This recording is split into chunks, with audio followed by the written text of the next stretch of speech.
Welcome back to Expat Kino Talks. For our guest this week, we have the king of the mountain in the Czech film industry, in Petr Jákl, coming off of Medieval. So, hello, hi guys. thank you for joining us. Or thanks for coming. Žižka for the Yeah, perfect pronunciation. the Czech title. Žižka. Yeah, lubię malo česky, ale nestačí. Yeah, perfect. So, thank you for coming.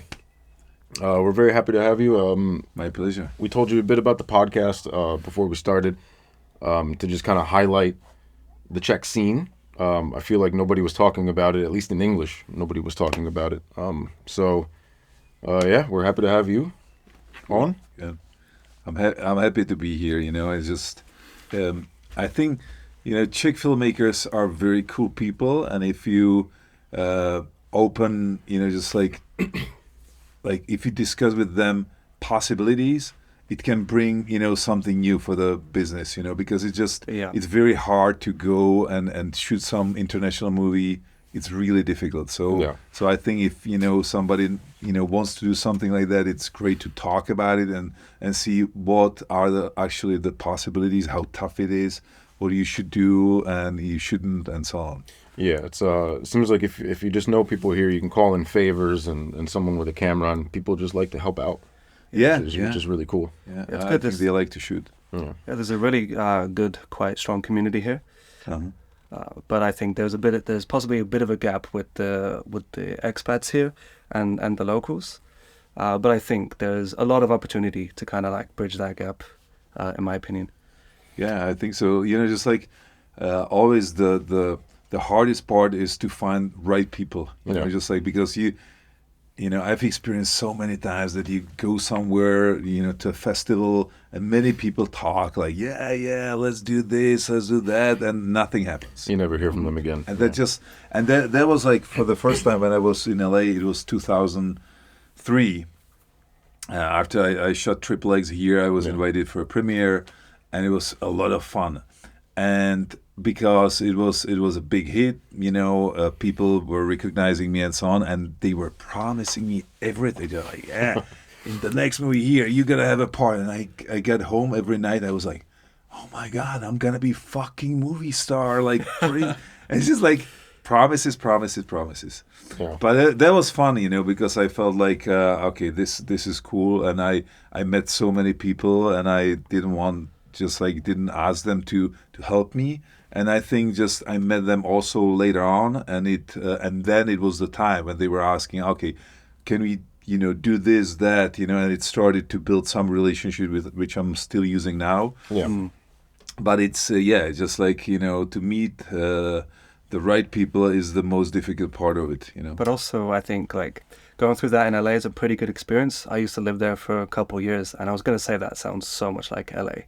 But it's like good to go through that, because then you learn like how to have that filter, and then like the key words, and then about what people do and don't say, and then that way you don't even need to say much. You can just observe, and then who's just serious and who's not, if you'd agree. I mean, LA is very tough city. It's very, it's just, I always like people are asking me here, like actors, usual actors, like how they can get there, to get some parts there. And I say the best way how to get parts in American movies is to stay in Prague. Because you don't have that big competition here. If you go there, you have like 100 people for one part. Here you have 5 people because nobody speaks that well English. If you just like, you have much bigger chance. Sure, and the things they shoot here it's unbelievable. It's really good. Yeah, it's great stuff. And actually, it started like, I would say like 1995 or something like that. They were bringing big movies, huge blockbusters at that time, and that was great time. Just like I was going to castings here, and that was fun, and there was something completely new for me. And then I was going to some castings in LA, but I didn't have a working permit, and it was impossible. I got some parts, and they were trying, and they were saying, oh yeah, we want you here, but it's just like, for a week, oh my God, the working permit is this. It takes 2 months, blah, blah. It's a nightmare. It was a nightmare. It's much easier now. it's still, difficult, but it's much easier. But yeah, I think it's great for any filmmaker to go there to see it, Yeah. to see the competition. And I was really surprised how many bad movies are done there. Right? Yeah. Yeah. It's just even with pretty big stars, and Sure. sometimes it's just like this independent business is very tricky, and you really have to choose right people, right director, producers. Otherwise, that synergy you are almost set. yeah, because then, and of course you have to have a good script, but everybody is a filmmaker in LA. Yeah, I have no experience getting there. I'm from New York. I'm not even from there, so I have no experience with the LA scene at all. I'm still very much in it here, but it's I don't have to go to LA to know that it's easier here to shoot a film. Like just to get something made, it's incredible. It's weird over there. It's like there is a bar and there's not simultaneously. I think for like a certain niche of the community, there is like a standard, but for the general like indie scene, it's just a bit of a jungle. Everyone's just kind of everywhere. But then that's also to say, I mean, the things that the independent films that do come out of that scene are incredible. I mean, Yeah, I've I seen mean, some amazing because shit. because just like only the best ones, from so many. It's always about competitors. Just like if you have a lot of like I was doing judo, and if I didn't have great partners to fight with, I was not growing. So I had to go to because not very many good people in my category were here. So I had to go to France, to Japan. And when I was fighting there, I was growing, I was getting better. Right. And without this, you don't really grow, and it's same there, just like you have so many, you have to be better. Yeah. You just have to be better. You So- have to be more original. At what stage do you think someone should get to LA? Because I've definitely heard of people going too early Yeah, and I think ending up homeless. that's the biggest mistake, I would say. Just of course you have to learn English. If you're not native, you have to learn, and you have to be perfect. Your English has to be as good as possible. Sure. And I got there to learn English. I was learning 2 years before, and I'm really stupid, and it's really hard for me to learn English or any language. I know Russian, and there was like I always hated it, but it was super difficult. But I think it's step number one, and then you have to be good at some level, to go there. You just like. I wouldn't recommend somebody just to say, "Oh, hey, what I'm gonna do? Okay, I want to be a filmmaker. Let's go to LA." Sure. Then the chances are very, very low. You got to kind of have a portfolio already and stuff like that. Literally what It's- I did. The chances are even low if you are a filmmaker and Right. you go there.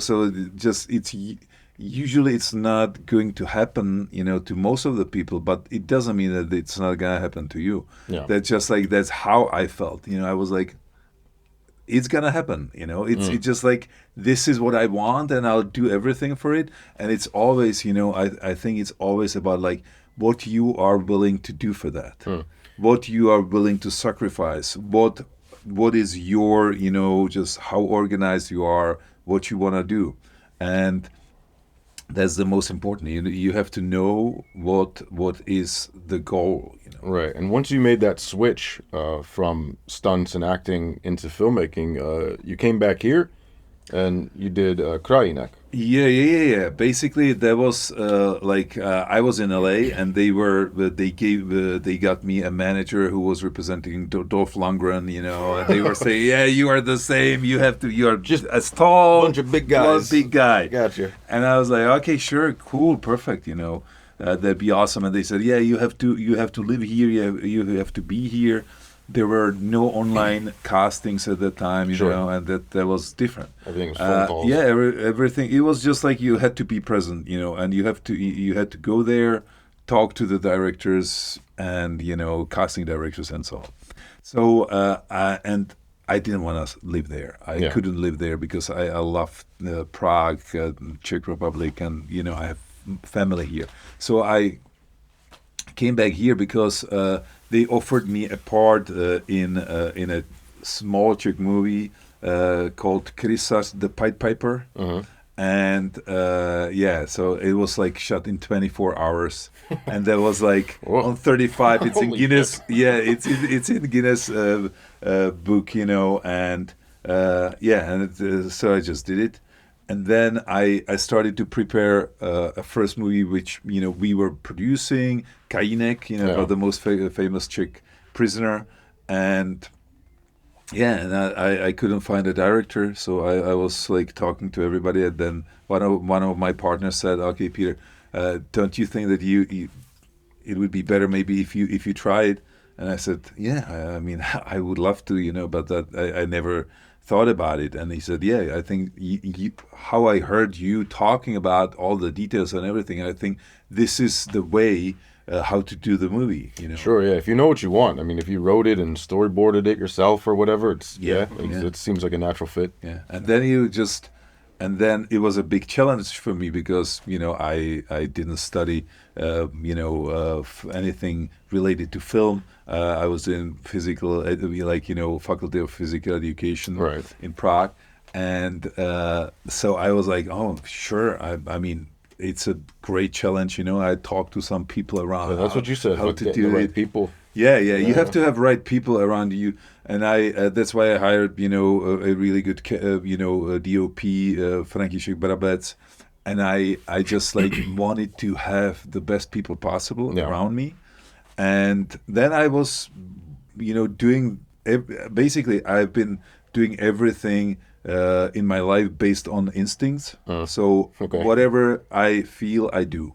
So instincts if I feel it should be, the bag should be green, it should be green. I don't know why, but I feel that it should be green. Sometimes it's working, I guess. Yeah. So that's my,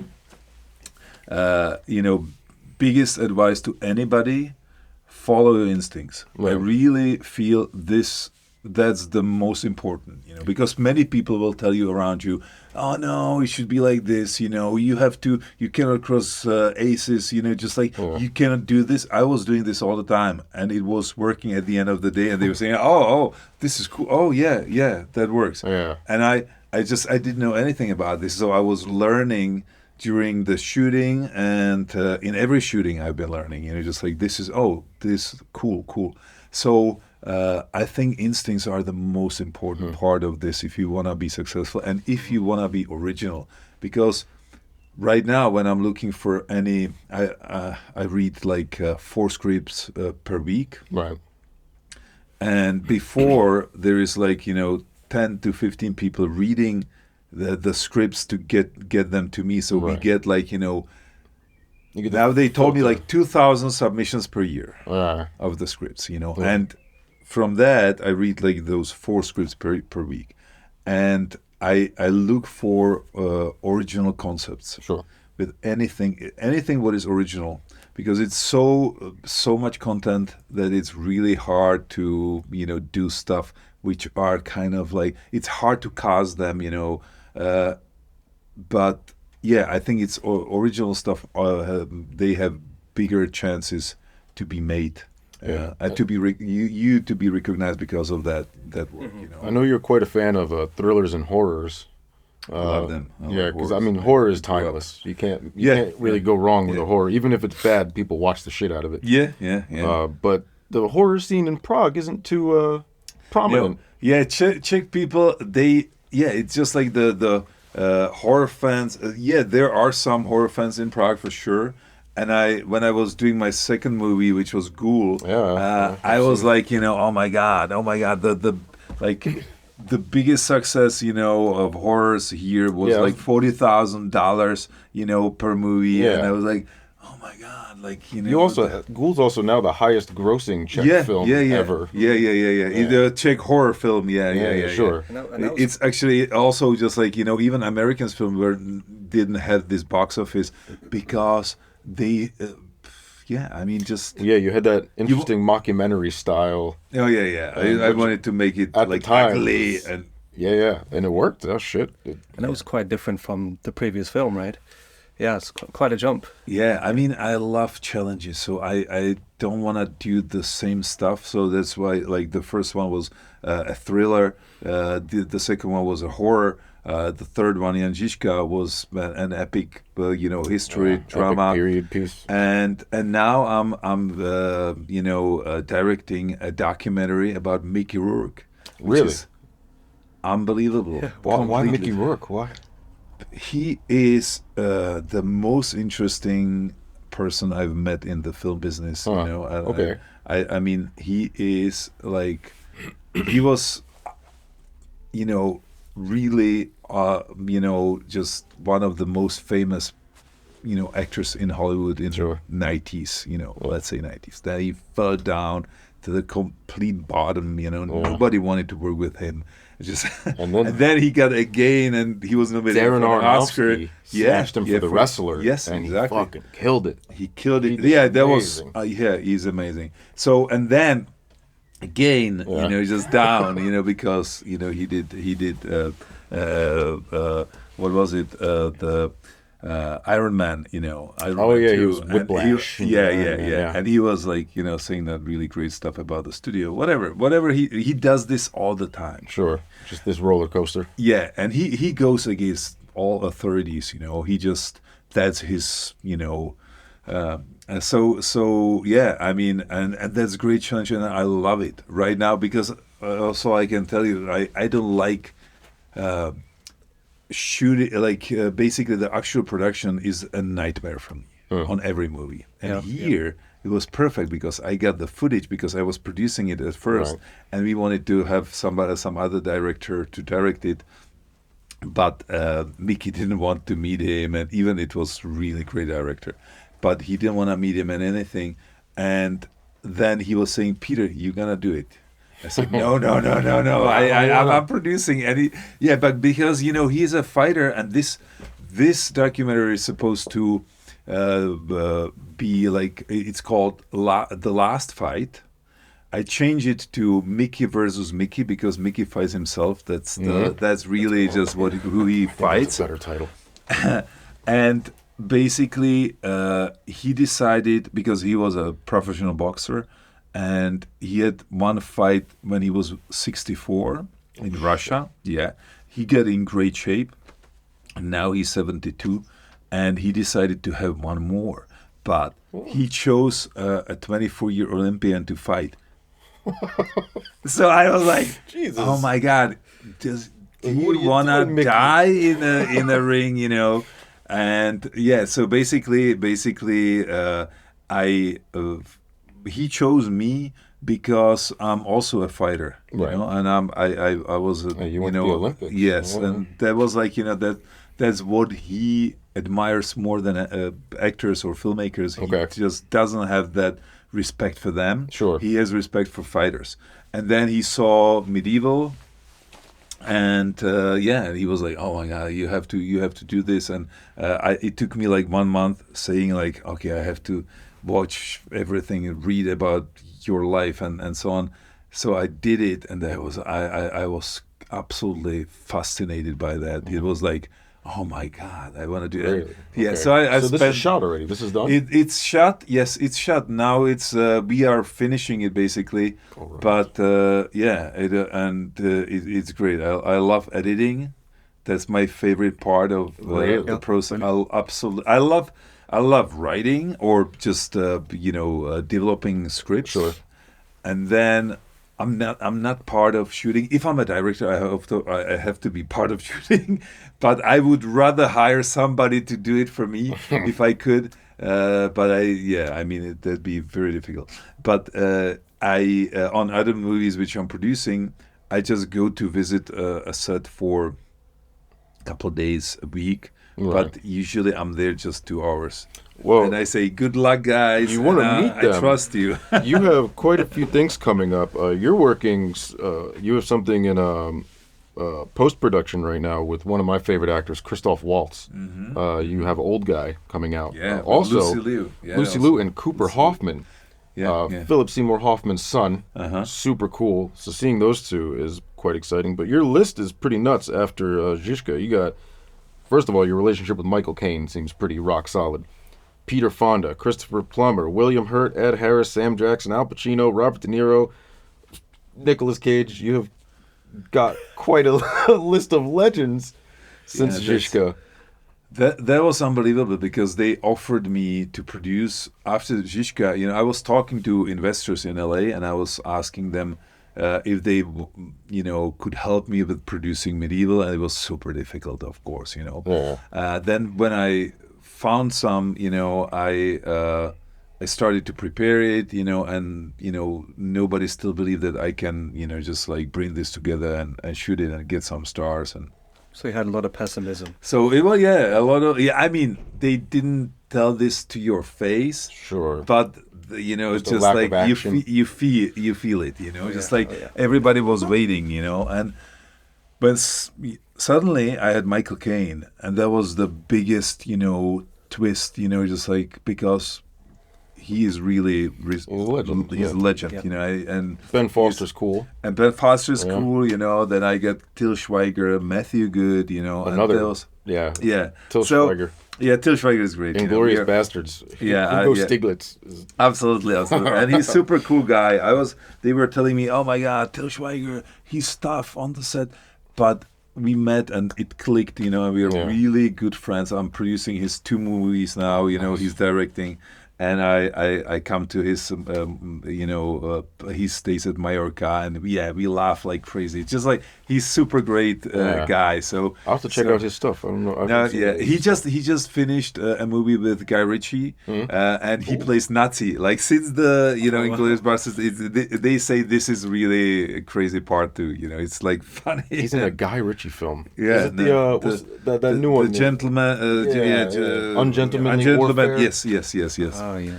So that's it. And basically, they came to me and they asked me if I could help them to produce a movie with Sam Jackson, Peter Fonda, and Ed Harris.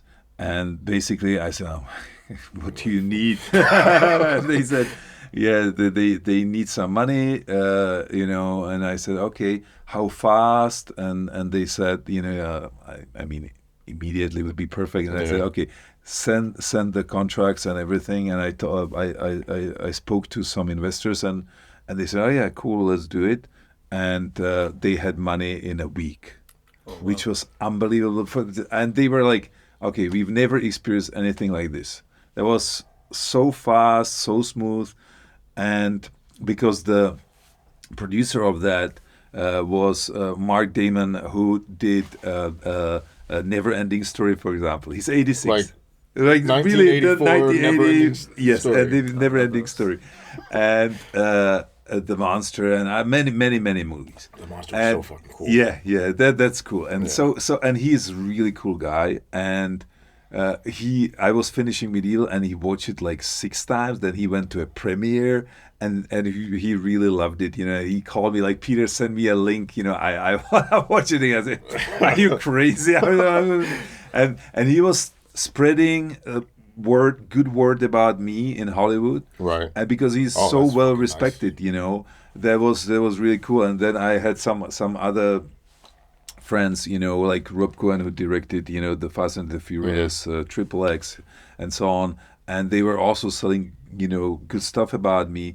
And suddenly, some other producer called me, and they were doing a movie with Al Pacino. It was like, oh my God, damn, it I just keeps have coming. to do it. And then the next one was with Robert De Niro and John Malkovich, Yeah. and Pierce Brosnan.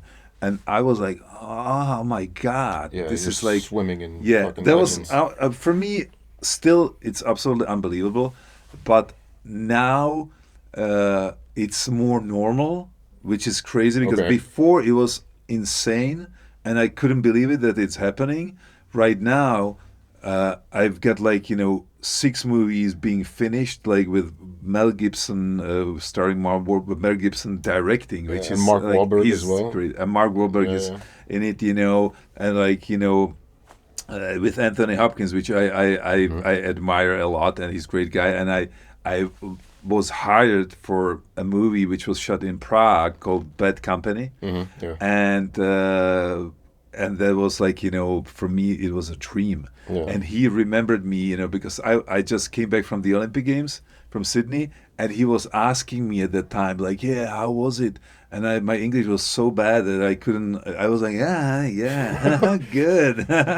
But he still remembers that, and now I'm producing a movie with him, which is unbelievable for me. Yeah, that's and that's basic. And plus, this is like what is already shot, but we've got like 40 plus movies ready to go with like George Clooney, Sacha Baron Cohen. I read all something these. where George Clooney's writing Yeah. something. Yeah, like Calico Joe. He's writing. He wrote it with Grant Heslov. Who did they did together. They got Oscar for Yeah, they were Argo. Argo and the Monuments, or the Monuments Men, I think. they did together as well. Yes. must be- And so basically, they are like great partners, and we are. I'm producing it with Bob Dylan, which is insane. I don't know. Because he has the rights for that, for the book, and it's really cool. And then we've got a lot of extremely interesting stories. We bought 3 scripts. Basically 3 stories from Stan Lee. Yeah, I saw something about that online, and I was Yeah. going to ask you about that. That's unbelievable because 2 of them are horrors from Stan Lee. Okay. There's nothing else like that in the space, So and basically all the other movies are under lawsuit because his company was sued by studio or Yeah, Marvel and Disney, Marvel, all that Disney, stuff. all that stuff. Yeah.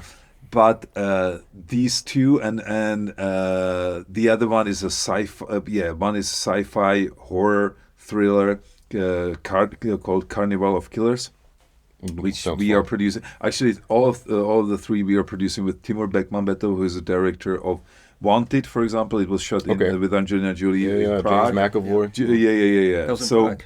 Yeah. yeah, so we are producing this together because I always find, and that's another big advice: find the best possible producers to bring them on board, even if you can produce it on your own, because Right. you need their knowledge, their names, and just open Their doors. contacts and everything. So that's why I produce a movie with Matt Reeves, who is the Batman director just, he just of did the Batman's. Did the new The Planet new, of the Apes trilogy. Yes. That's also with Sam Raimi. We've got like 5 movies with Sam. Just These names are getting crazy, man. Yeah. These names are getting Must be crazy. totally surreal, right? That's it's we just finished a movie, Don't Move, because he did Don't Breathe, which was great. I love the that. one about the blind guy. Yes, right? yes, They yes. get locked in his house. Exactly. I love it. I think it was so well done. And so we now did together Don't Breathe, Don't Move. Is that the same? And it's completely different, but Okay. we like the name. It's a menacing name. Yeah. So and we immediately sold it. It was done, and we sold it to Netflix right away. No It was shit. big sale, so it was super successful. And so it's really important to have the best possible directors, writers, people, just the whole crew. And that's why I decided to start this development, company called ZQ Entertainment, which I'm, doing with my partner Ara Kishishan, who is in LA, because you have to have somebody there. Sure. You have to have Some the feet on the ground. Yeah. Plus, we have the distribution company, the Avenue, and we have people there that we are distributing, like The Land of Bad. That's a title with Liam Hemsworth. Liam Hemsworth and Russell Crowe. And so we are distributing and producing these movies with them. But this is different kind of company, like a development company. There's not too many development companies what do you in mean by LA. that? That's basically that you buy any kind of like books, rights for the books, Okay. articles, anything, life stories, and then based on that you hire somebody, some writer to write it, you know, Sure, just okay. and that's just so we always like try to get the best writer for the material, and then we develop it together. We just just like it's a process, and sometimes it's just not one writer, another. Yeah. It's Writes partners. Yes, yes. So it's this plus we bring producers, sometimes actors, always directors on board, and basically like we pay for this development, the package, and until it's done. But basically, when it's done, we offer it to studios or to some other producers, or we produce it on our own, like we did Locked with Bill Skarsgård and Anthony Hopkins. So that's basically our choice. It depends. So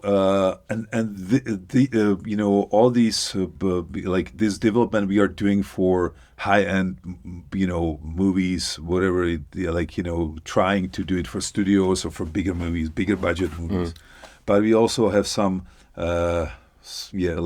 genre movies which are not that expensive, but we are trying to do them with good producers, or just like somebody who has done it before. Like also with Timur Bekmambetov, we are doing like 9 movies. Six from them are Screen Life movies. I don't know if you're about Missing, Searching, these movies which were made for $1 million and they made 70 million in box office. Right. Super successful. It's basically anybody can do it. This is about like everything is happening on a screen of a laptop, cell phone, Unfriended, and Unfriended, all these, sure. all these, and all of them were super successful. There was the one with Jake Gyllenhaal, pretty relatively. And there was also The Guilty. the Guilty. The Guilty. Very Yeah, entertaining. yeah. Well, I mean- But that was like you still saw it like there was a real camera. This is you don't see anything else except the screen of the laptop. And You just like there's just show boxes popping up and Yes, shit, yes. and it takes a while to get used to when you're watching it. It takes a Exactly. couple minutes, and then you're locked in. Yeah. But those movies are really good. I was I was surprised. I was like, this style. I don't really like the modern style. concept. Yeah. But actually, it was really great story and many twists. Yeah. And it's based on that. So we are developing also several of these. Getting into production of one of them right now.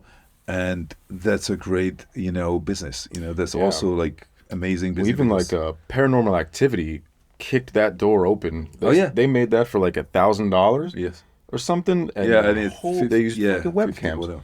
But not webcams. They used security cameras in the fucking houses, and they made millions. Very resourceful. Yeah, absolutely. There was like, there was the start, and this is, he elevated it to a different kind of level that it's really original now. Oh. And it. The webcam ones are. There was that great horror film recently called Cam, as well. It was a bit different about the girl who sees herself in the webcam, something like that. Yeah. But that new concept, he took a thing that's happening, a modern thing, and just. I think that's the key, Just if you, and that's what I decided. If I want to do something there, we have to be original enough. Yeah. And of course, I've just like I helped to produce some movies which are not that original, because that was on the way there, and you need to just like see what has that potential. This is a movie with Al Pacino. Oh, what a great opportunity. You don't want to say no to that. Yeah, you don't want to say no. Yeah. And that was just telling to me, you cannot say no to fucking Al Pacino. Yeah, this is just fucking Al Pacino. And we were building that reputation there. And we've been building it, now let's say for 5 years. And so our slate is really big right now. And basically we work with all the, biggest agencies there, CA, Morris Endeavor, Anonymous Content, UTA. And we have with each one of them like 5 movies. Yeah, you have quite a to-do list right now. Yeah, so this is, that's important because managers and agents, they are the most important people there. You know, they just like they can tell if you send a, for example, if you send an offer, you know, to some actor, and he gets that, you know, and he has other 5, and the manager tells him, okay, these people are really good. Yeah, This is gonna be, they get it done. They get it done quick. They get it done good. Yeah. So it's not really not only about the money, because, you know, money can't buy anything. You know, just probably, you know, if you super overpay somebody, Sure. you know, then the possibility that you get him is much higher.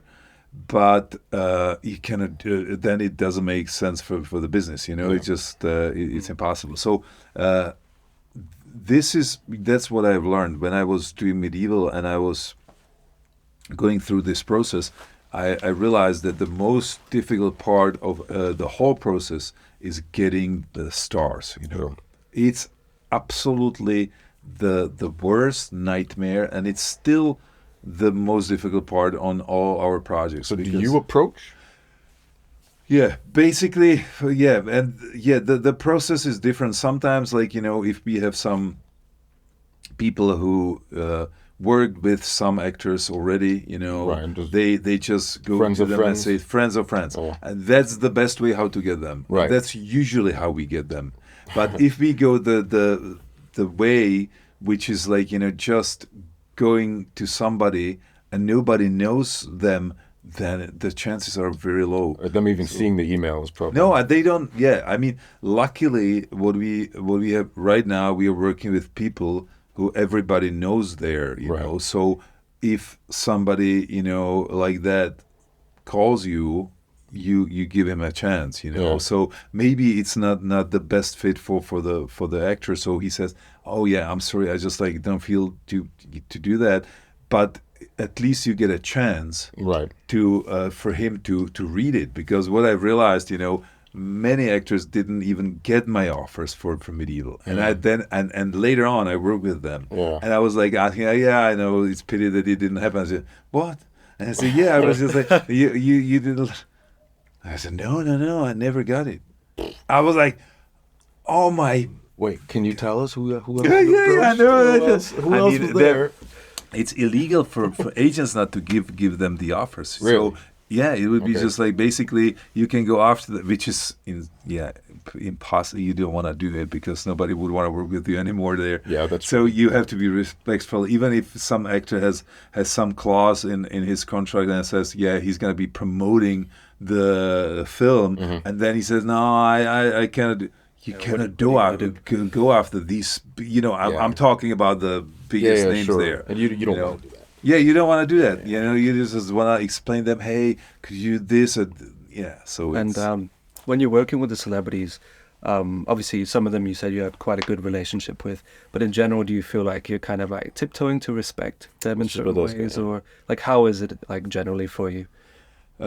yeah. I mean, just like, you know, since I was young, I had no respect in a like how to say it right.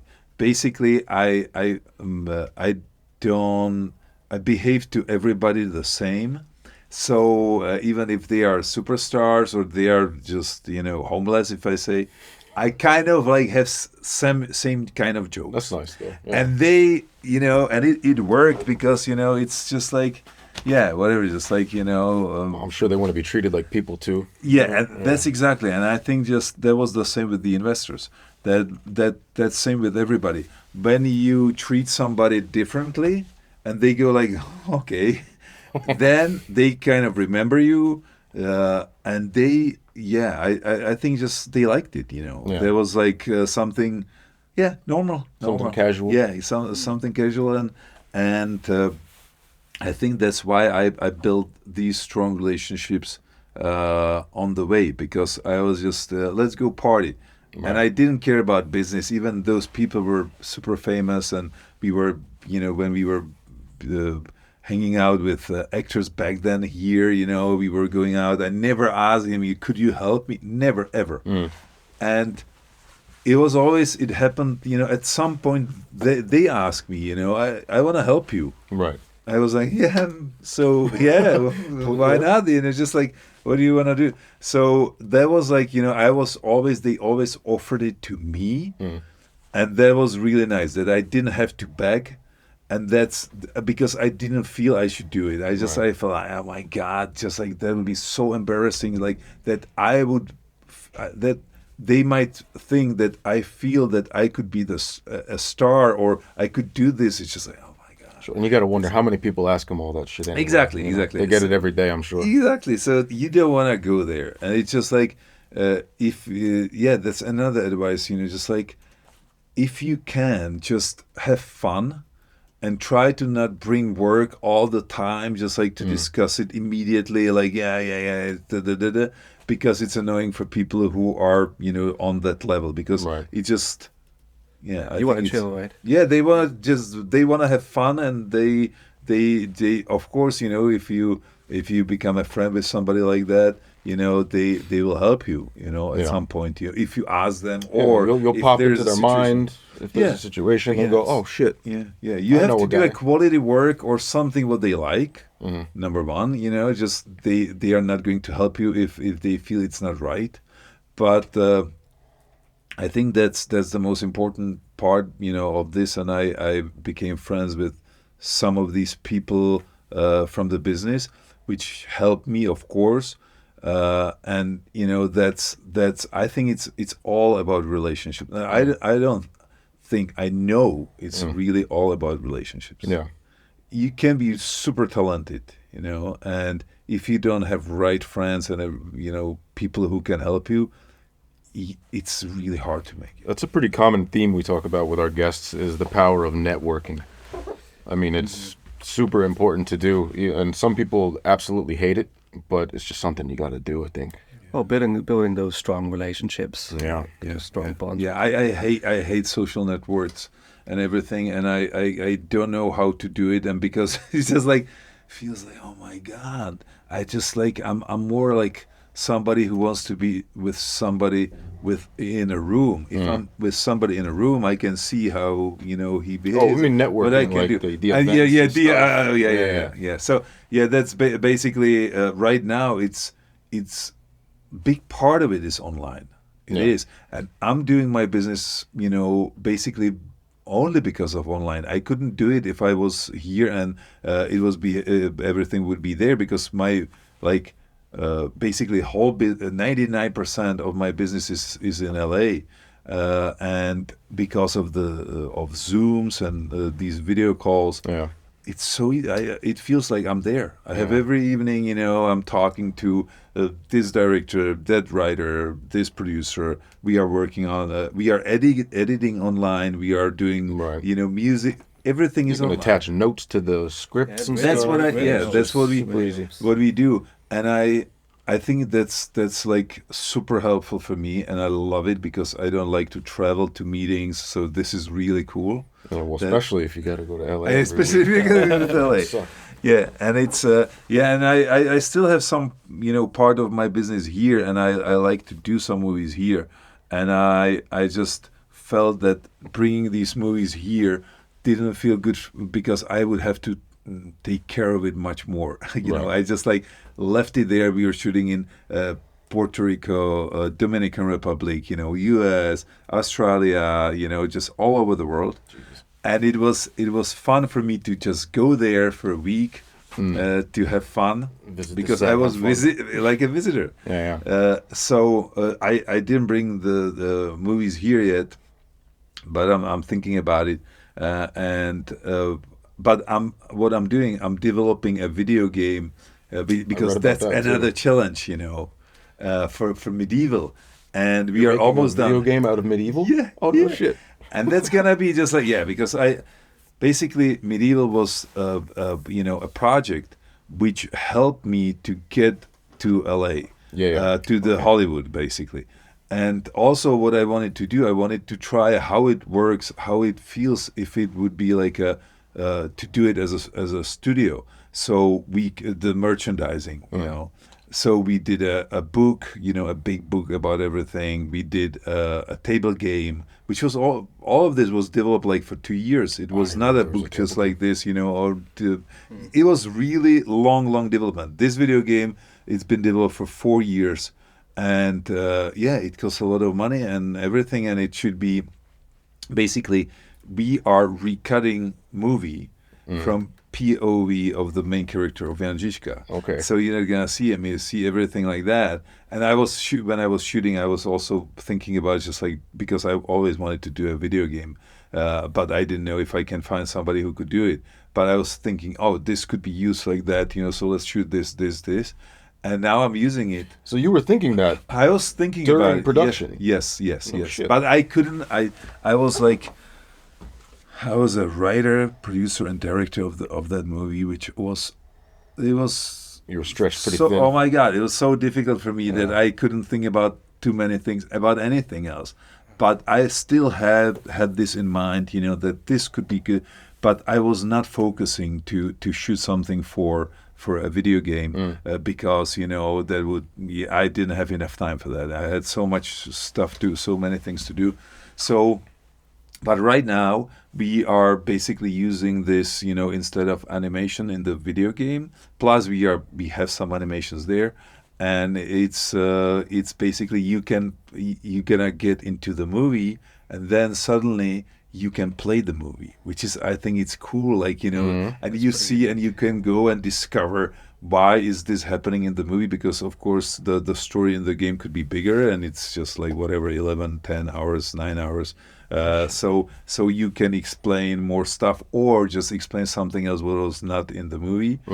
And basically it's a big challenge because I have never done it before. Yeah. And I think it's also something what I like, and because I wanted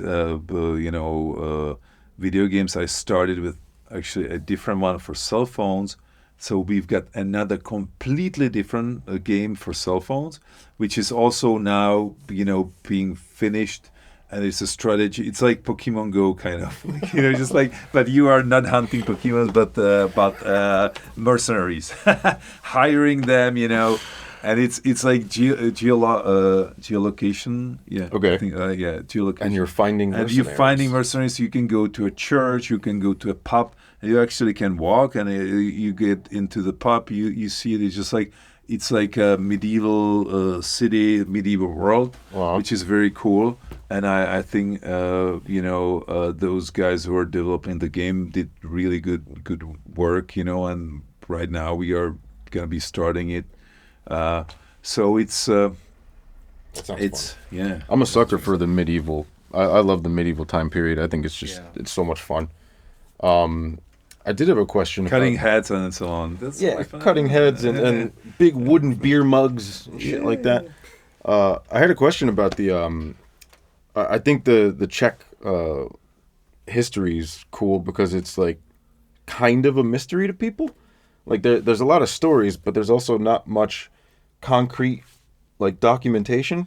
So I think it's cool that in the Czech history or lore or whatever, you can take a lot of things.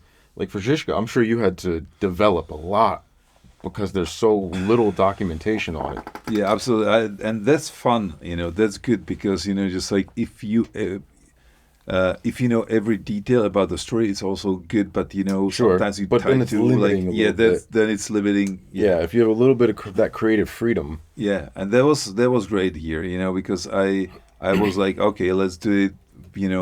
About like how he became to be a mercenary, or who was before he was the leader who was never lost a battle. So that was interesting, and of course I was creating his personal story.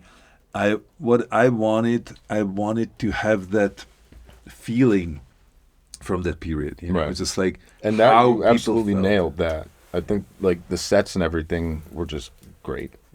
Thank you. And I think it's just basically for me, it's always about how you just like when you watch the movie, it's all about how you feel, what you just experience. And I want I love emotional movies. Just like I need this, just like also just that's part of it. And I think it's always when I think about movies, I remember those which made me cry or be excited, like fuck, surprise you or something. Yeah. Fighters and survivor stories, and all these kind of stuff, that makes me feel that it was worth to watch, those movies. So what do you say is your favorite? I love Braveheart, I absolutely love it, And now you're working with Mel Gibson. Yeah, and that's why when I met him, full circle. We were shooting in Vegas, Flight Risk, that's the movie, and when I met him, I was like, he was really the best man. I mean, best actor, best filmmaker I've met.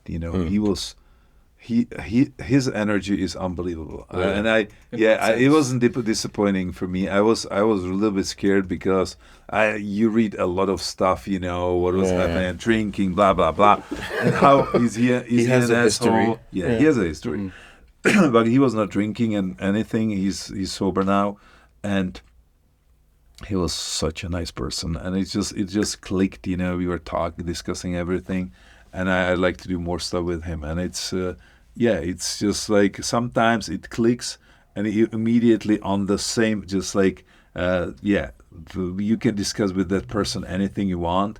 And sometimes you meet somebody who is okay, but you cannot, just that connection is not there. Sure. Well, sometimes you find like you can feel like just a bit intimidated by someone. So you just don't feel that freedom. Yeah. It's like it's always about the chemistry, and it's if there's no chemistry, you are trying to somehow make it work, Well, yeah, especially if you have to work with that person. Exactly. You're trying really hard to break through that wall.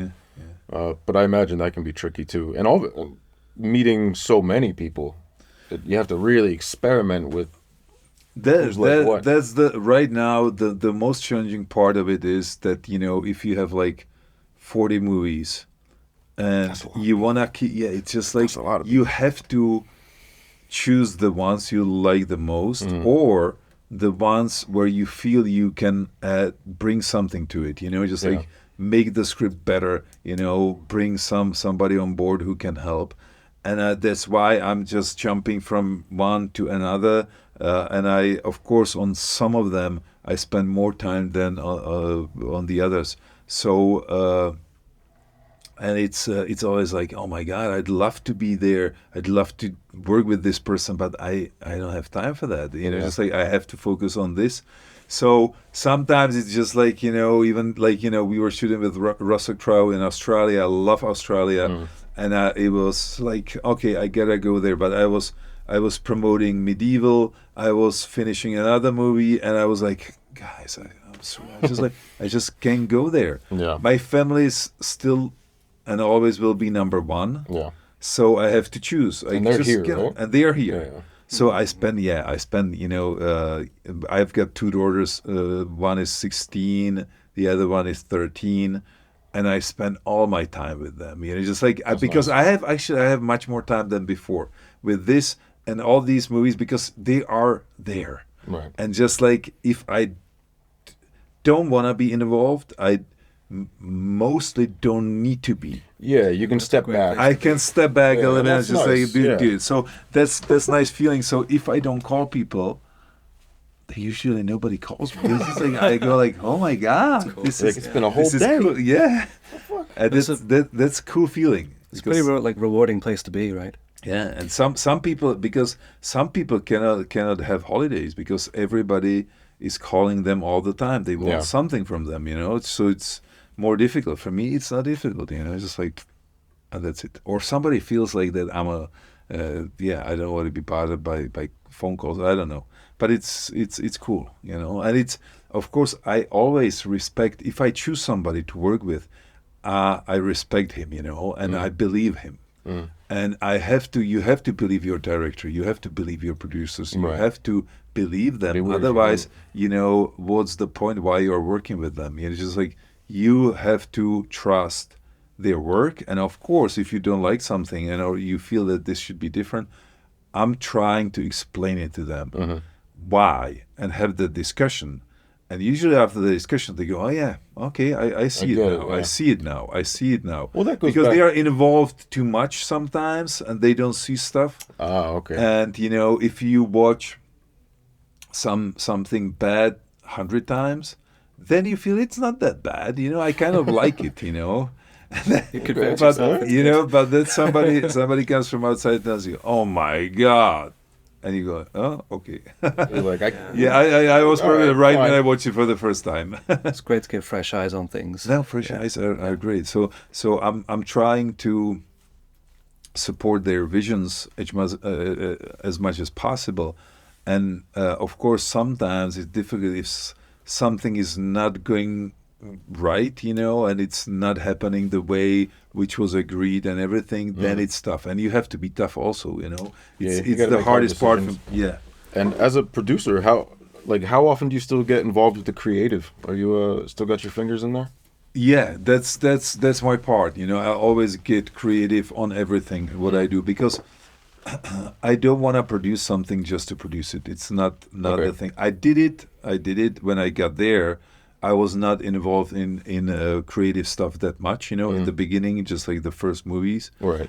But with more movies, I started to be more and more involved, and right now that's the main part. Okay, Basically, cool.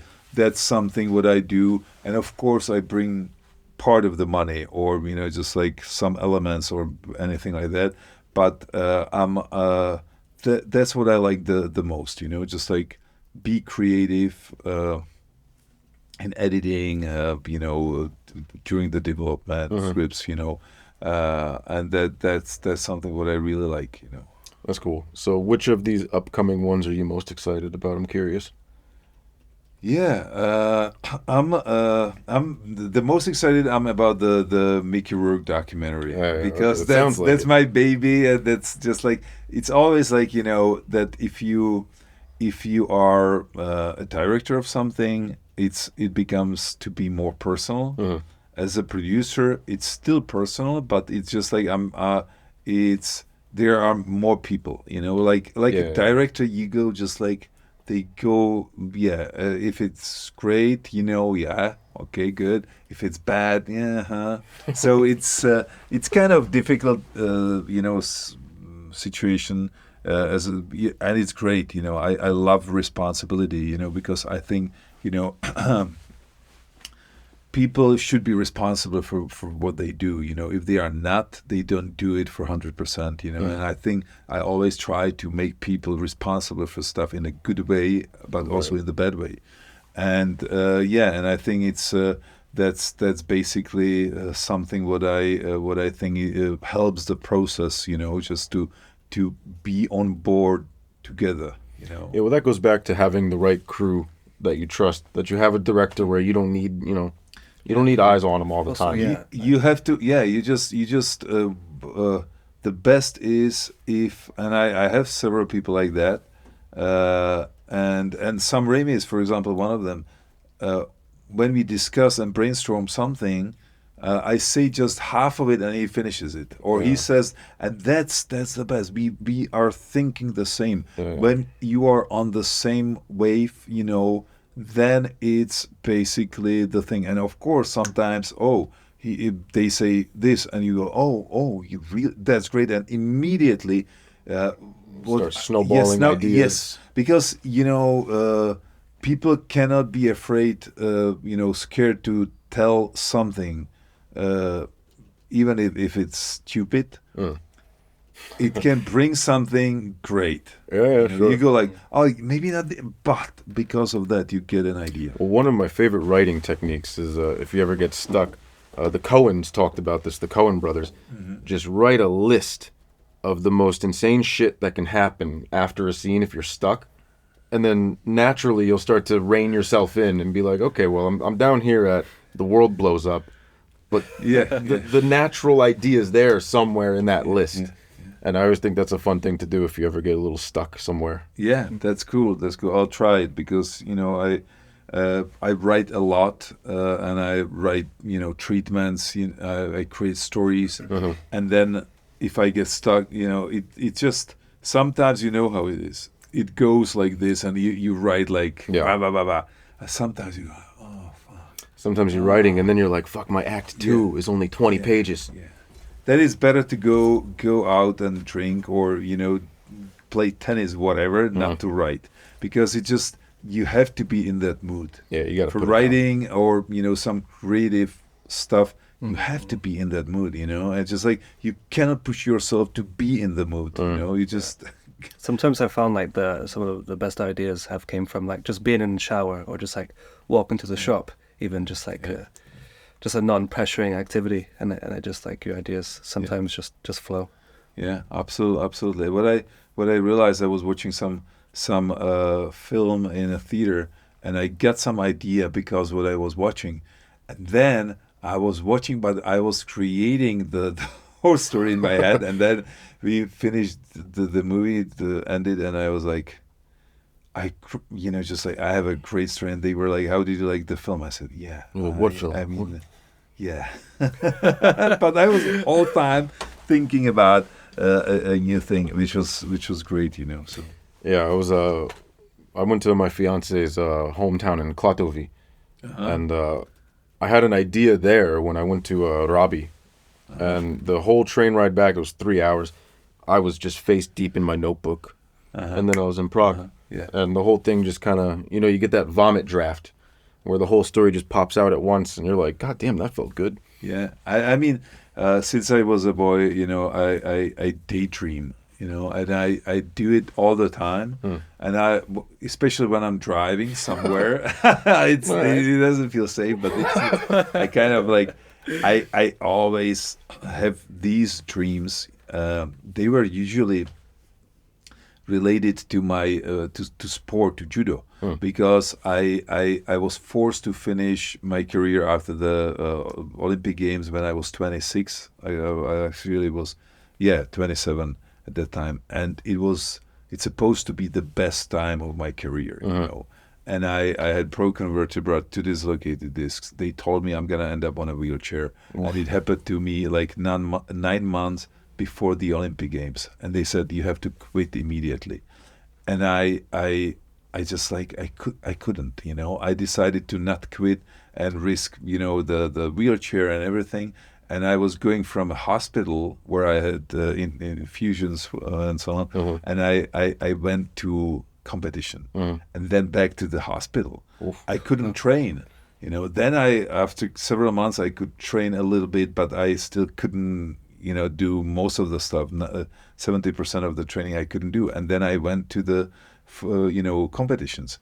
But what was really crazy for me was that I was winning.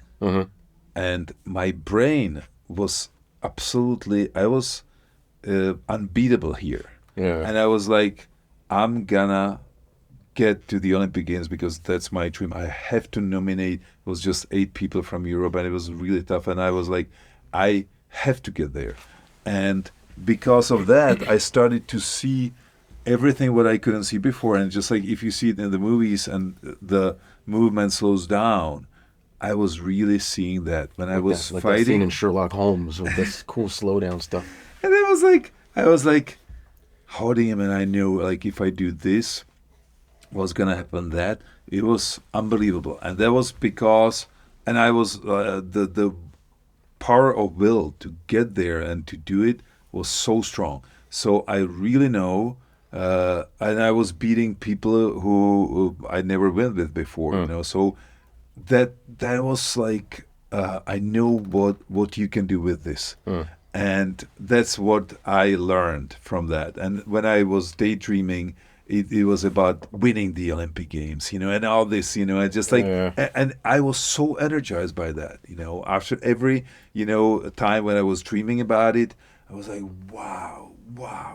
And then I started to dream about other stuff, like about films, and all what is happening. And I got these ideas, and I was creating stories, and that's what I like, that's.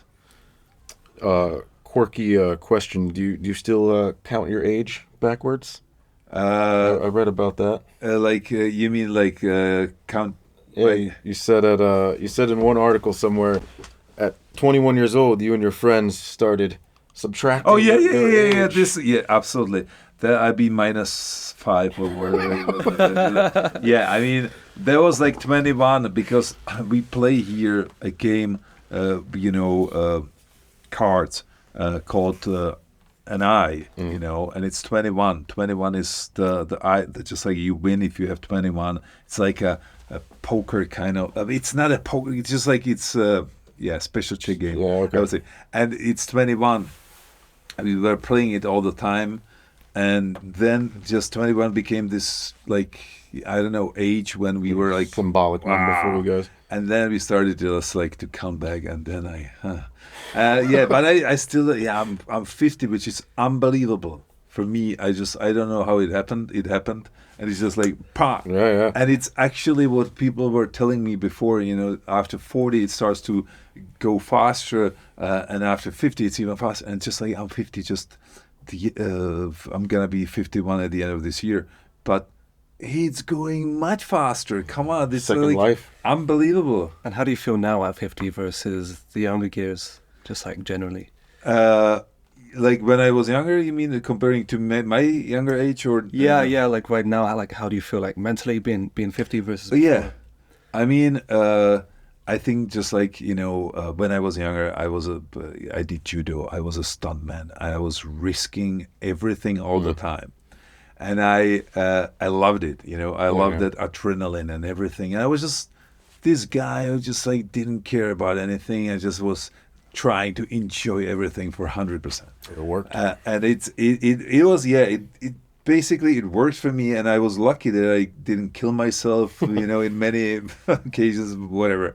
And now I miss that, but I'm also just like doing things which I could never imagine that I would do, and I'm really living a dream. It's just, for me, it's impossible. I would never dream of this, doing this, and I'm like, oh my God, this is like. So I'm enjoying it all the time, but I would need more physical pain, or I mean, not physical pain because I have quite a lot of pain because of my back and knees and then the hips and whatever, but like the just like the adrenaline, the challenges, Okay. and that's great. But So what do you do for that? I mean, I do I do what I hate the most, which is cold water. So I do like for ice the last baths and 6 stuff? years.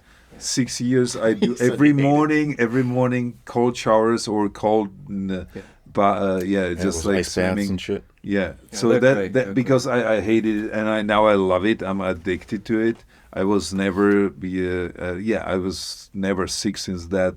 Not at all. It makes you high. Yeah, It's like, and it was it's really cool, but it's tough, and it was really tough in the beginning for me because I really hate cold water, and now it's different, and and I do whatever Kind of whatever you brings want, me. I work out in the morning, but I cannot do heavy weight lifting and stuff, just like those extreme stuff I cannot do because of my back and then all those injuries I had.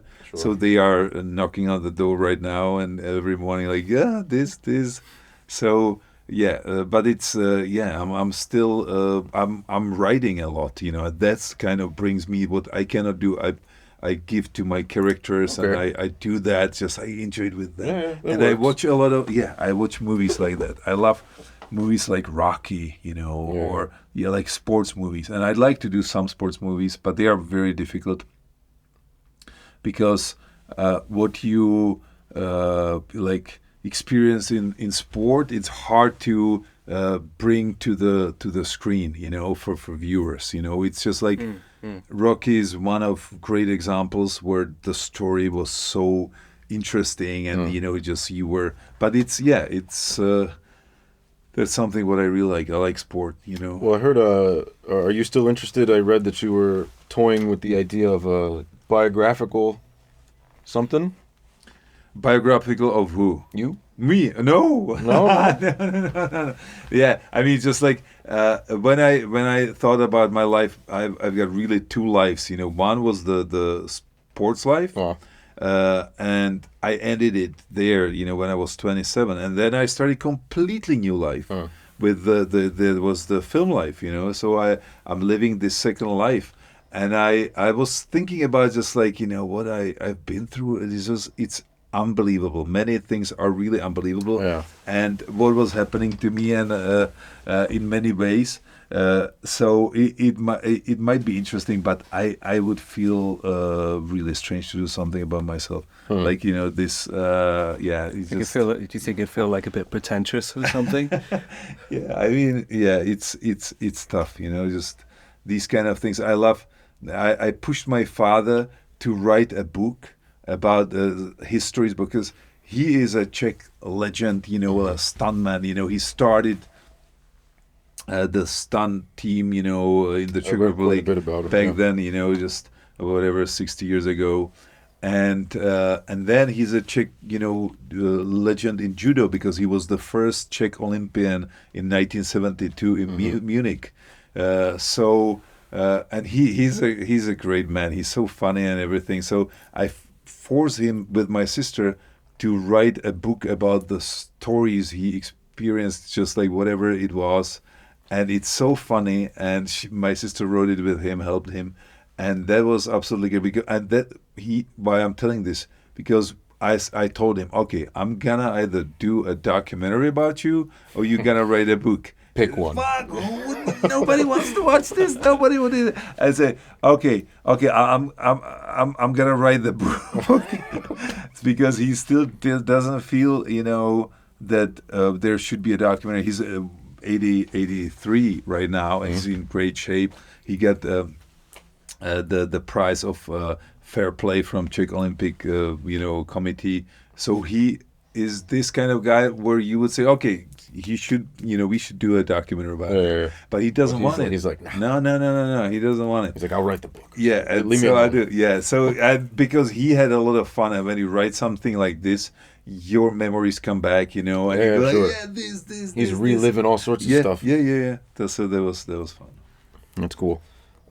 One question about one of my favorite movies growing up, Eurotrip. Yeah. Did you expect Eurotrip to become such a cult fucking classic? No, it's unbelievable. Yeah, that was like I remember the shooting. They gave me, like, you know, a t-shirt, a shirt, you know, which was like tiny polo shirt. Yeah, I was like glasses. Did they dye your hair? Yeah, no, that was because I was in XXX, and they. Oh, okay. No, actually, maybe they wanted me to dye it again, because they said we liked you in XXX and we wanna have the same look. Yeah. Whatever. and then I did the casting, and they were 3 directors, and they were laughing, and I said okay, and I didn't know if they were laughing at me or what I did. You didn't know why. You have it. And we were shooting, and this girl, and I saying the line, you know, that's her dream, and then I grab her, put her on a table, Throw everything off the desk. throw everything off the desk. I was asking about the notebooks and everything. Then throw it down. I just throw it down, and then I started to kiss with her, and the camera was here, and I was like this, and they said stop, and I said okay, and they were like, are you okay? I said yeah. So the director told me, okay, come here, I want to talk to you. And he said, are you okay? And I said yeah, I'm okay. So why did you freeze like this? And I said, no, I thought, like, you know, it felt strange, like, to, you know, kiss her this long here, and I thought, like, the camera is not running or whatever. And he was like, no, you have to keep going. And I said also, yeah, but I don't know if she will be okay with that. And just so suddenly I was there, and suddenly that girl came to me, because he sent her, and she came to me and said, everything's fine. And I was so embarrassed, you know. I was just like, It sounds like a tough scene to shoot. Yeah, I was like, oh my God. And she said, no, it's fine. You can just, you can use your tongue too. It's fine. And then I was like, that was the end of it. And I was like, oh my God.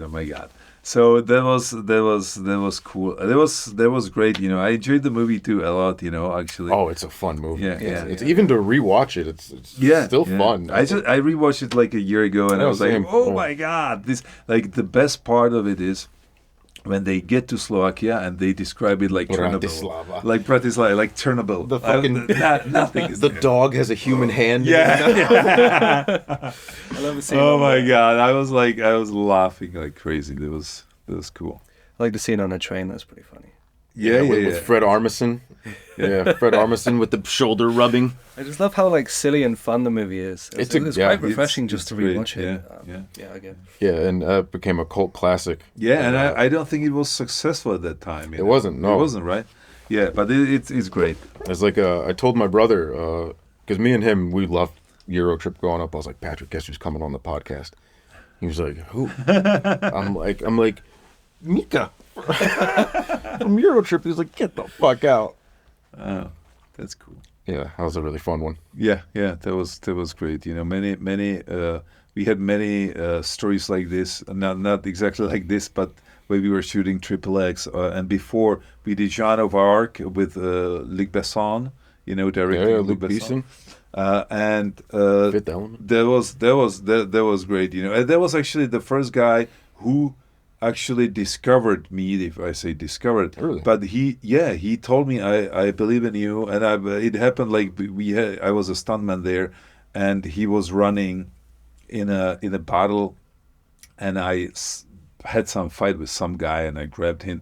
I had this like a mace, and I was like beating him, and I actually pushed him to Besson, and he fell down with camera like this, and I was above him, like, wah, wah, wah, and he loved it. And then he told me, yeah, you have a talent, you know, I have to help you. You have to learn English. And then I said, okay.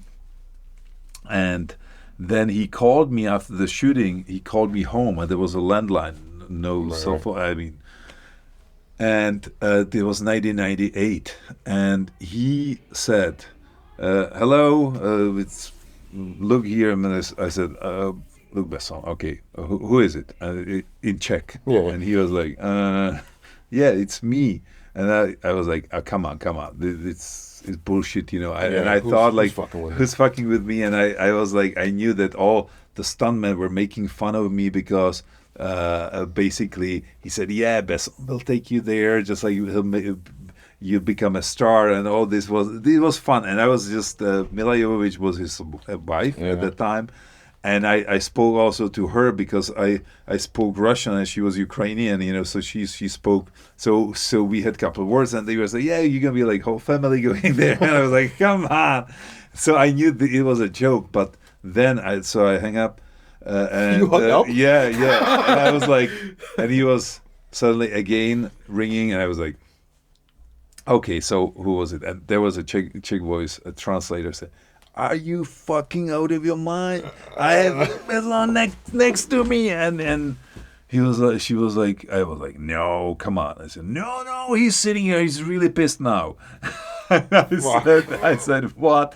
Okay, so I said, so translated. And she was translating, and it was unbelievable. I remember it till now. It's just like I was at home with my father, mother, and my sister, and he was telling me, yeah, learn English. I'm gonna get you a manager in LA. You have to go to LA, and you're gonna be in big movies and so on and so on. I really believe in you. And I was like, from nothing, just it's impossible. Why Luc Besson would call me at home, a Czech guy in Communist Party here, after, yeah, I mean. Yeah, we got in the Czech Republic, we got communist country, communist party. That's how the world felt about it. Yeah, but it was unbelievable, so unbelievable that I couldn't believe it. And then just I started to learn. I was learning like 4 hours a day for 2 years, and then he called me. Okay, I've got a job for you. You would come to London with Mila Jovovich. She's going to introduce you to Ridley Scott. I was like, wow, oh my God. And I said, and okay, perfect. And he said, yeah, he's doing a movie called Gladiator. And I was like, it was 1999. And I was like, Oh yeah, I didn't know. Nobody knew what it was at the time, and I was like, "Oh, cool, whatever," you know. And he says, "Okay," and I asked, "And when is it then?" And he gave me some date, and I said, "Oh, I can't go." He says, "What?" I said, "Yeah, I've got the World Championships in judo, and it's straight nomination for Olympic Games." And he was like, You are telling me that you're not coming I To a Ridley Scott movie. Yeah, like who wants to see you for one of the big parts there? I said, yes. He was like, I said, sorry, but you have to understand, this is my life. Yeah. And acting is a hobby, you know. This is my dream. My dream is to go to Olympic Games. My dream is this. And you were right there too. and I was just like, and yeah, so he didn't understand that, and he said like, okay, bye bye, and that was it. And that's just like, you know, and he got pissed, you know, he got pissed, and he didn't call me back. So I went to Olympic Games. I got all that, but after that, you know, his assistant called me after like 2 years. You know, I said, okay, Luke wants to give you one more chance, and I said, oh, and come to Paris, and he's got a movie. He's preparing a movie here, so I got there, and there was Jet Li. Like actually, he's this big, you know, this tall. I mean, you're a big guy. A big guy. Yeah, I mean, he was like, and and he was looking at us. I was trying, you know, just like we were doing something, and then he was just walking next to us, and it's just like, how can we get you into one frame? It's impossible. and Jet Li wanted me, like somebody who was a karate guy more than judo. I was, you know, just like I couldn't kick. I said I can learn something, but it's not gonna be great, you know. So it's just like, so there was so I didn't get the part, but he helped me.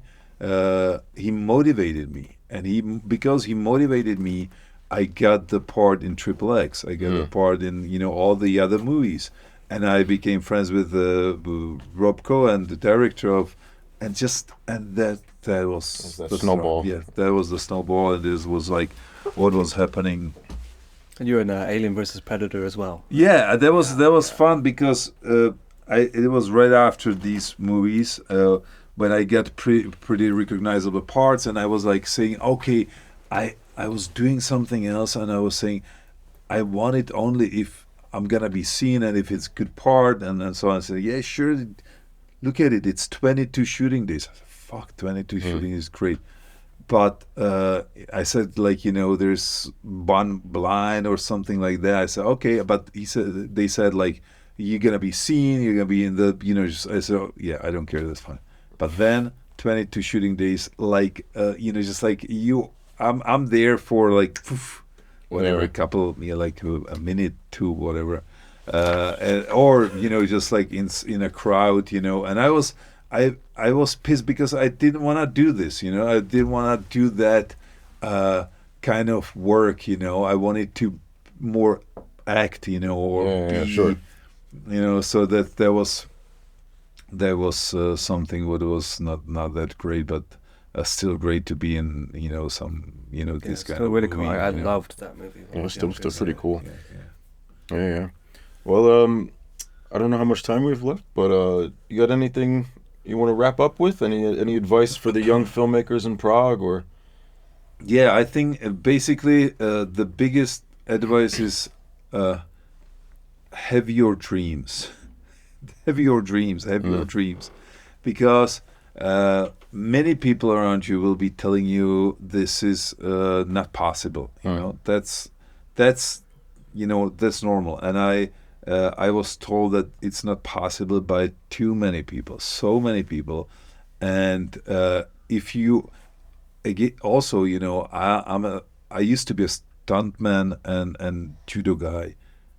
Coming into this world, you know, everybody was underestimated. Me, you know, just like, what are you doing here? So that was tougher, but it was great for me because it made me feel that I have to work harder. You know, I have to do it, just, you know, push more. So So I think it's all about motivations, just to find the right motivations. Okay. If it's money, fame, doing good for people, or absolutely anything, you just have to have your inner motivation to be as good as possible, because otherwise you're not gonna be pushing yourself to the limits. And I think you have to push yourself to limits to succeed. It's just because then if you do that, and even if you don't succeed, you feel satisfied that you did everything for that. And it happened to me too, just like I did everything, and that's it. If it's not good enough, it's not good enough, but I couldn't do better, and then you are satisfied with your work, and you can move on and do the next job.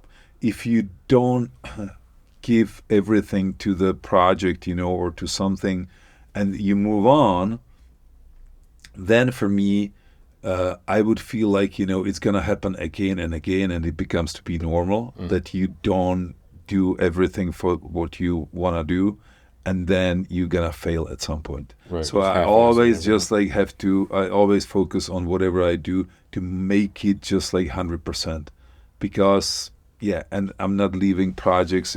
Of course, I'm leaving something what doesn't make sense, and we agree this is, but if I do something, I'm going after it. Just Perfect. Henry, you got anything to add? I'm good. I'm pretty satisfied. And Good. yeah, cool. Well, Perfect. thank you again for coming. Come back anytime. yeah. And, Thanks for coming on. Great Really appreciate talk. it. Thank you guys. Thank you very much. Thank All right. you. Thank you. Bye bye.